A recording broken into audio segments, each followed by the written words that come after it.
শান্তিপূর্ণভাবে ভোট হয়েছে এবং প্রতিযোগিতা হয়েছে। জামাতকে আমরা যতটা দুর্বল মনে করেছিলাম, জামাত আসলে ততটা দুর্বল ছিল না। অথবা জামাতকে আমরা যতটা শক্তিশালী মনে করেছিলাম, জামাত আসলে ততটা শক্তিশালী ছিল না।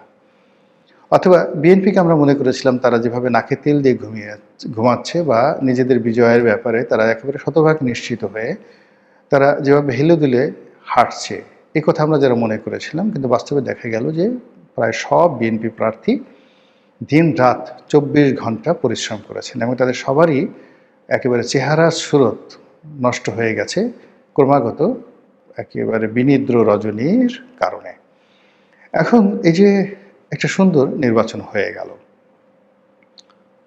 এবং আল্লাহ রাব্বুল আলামিন আমাদেরকে গণতন্ত্রের পথে উত্তরণের জন্য একটা পন্থা করে দিলেন। এই নির্বাচনটা যদি সঠিক সময় না হতো, দেশে আরও অনেক মন্দ কিছু হতে পারত, মানুষ অধৈর্য হয়ে যেতে পারত। আর এই গণতন্ত্রের পথে আমরা যে হাঁটা শুরু করলাম, এর ফলে আমাদের যারা আমরা কথা বলছি, যারা আমরা বিচারালয়ে ঘুরছি বিচারের জন্য, যারা দেশের উন্নয়নের কথা চিন্তা ভাবনা করছি, তাদের জন্য কাজ করার যে সুযোগ সুবিধা অবারিত হয়ে পড়বে। ধরুন এই যে জাতীয় সংসদ নির্বাচন হলো, এখন সরকারের প্রতিটি কর্মকাণ্ড ৩০০টি ভাগে বিভক্ত হয়ে যেয়ে পড়বে, গত ১৭ মাসে সেটি ছিল না। দ্বিতীয়ত আওয়ামী লীগের আমির নির্বাচনের সময় এমপিদের আসলে ক্ষমতা ছিল না বললেই চলে। এখানে থানার ওসি যা বলতেন, টিউনো যা বলতেন, একজন এমপি সাহেবকে আসলে সেই কথাই শুনতে হতো। অনেক সময় ওসি বা টিউনো, এমনকি থানার সাব ইন্সপেক্টর আওয়ামী লীগের এমপিদেরকে ঠাট্টা করে বলতো যে, আরে রাখেন আপনার যে সমস্ত এমপিগিরি, আমরা সিল পিটিয়ে আপনাদেরকে বানিয়েছি, বেশি কথা বলবেন না। এই ধরনের কথাবার্তা তারা বলতেন এবং টিটকারি করতেন। ফলে আওয়ামী লীগের যে সকল সংসদ সদস্য তারা ওই পার্লামেন্টে ছিলেন, শেখ হাসিনার চারিপাশে ঘুর করতেন, আর তাদের একটা ওই এমপি কার্ড ছিল, এই পর্যন্তই তাদের তৃপ্তি ছিল। কিন্তু সত্যিকার অর্থে মেম্বার অফ পার্লামেন্ট হিসেবে তাদের যে গুরুত্বপূর্ণ ভূমিকা রয়েছে দেশ গঠনে, জাতি গঠনে, ওটা তারা করতে পারেনি, বিশেষ করে ১৪, ১৮ এবং ২৪ এই ৩টি নির্বাচনে। কিন্তু এবারের প্রেক্ষাপট ভিন্ন।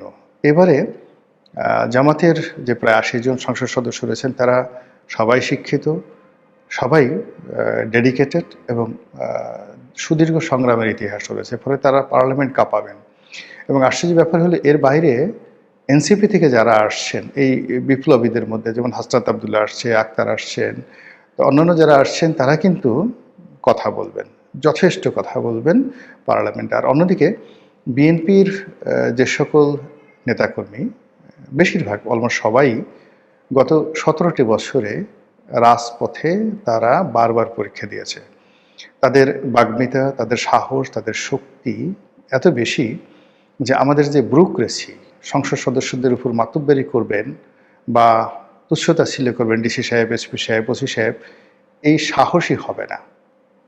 ফলে কি হলো, সরকারি কর্মকাণ্ডে কিন্তু গতি আসবে, জবাবদিহিতা বাড়বে এবং দেশের এই মুহূর্তে যে চলমান সমস্যাগুলো রয়েছে সেই সমস্যাগুলো থাকবে না যদি পলিসি লেভেলে, অর্থাৎ মন্ত্রিপরিষদ, পরিকল্পনা কমিশন, পরিকল্পনা মন্ত্রণালয় যেটা, তারা যদি খুব ভালো সিদ্ধান্ত নিতে পারে